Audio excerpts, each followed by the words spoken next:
fix motifs can easily be applied to a variety of fabrics and materials that are not suitable for hot fix application. In this video, we show you how to apply a cold fix motif at room temperature.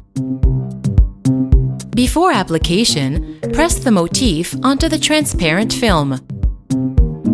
Peel off the yellow protective film at an acute angle. Place the motif on the carrier material and, using a rubber roller, press down firmly for around 10 seconds. Carefully remove the transparent film at an acute angle.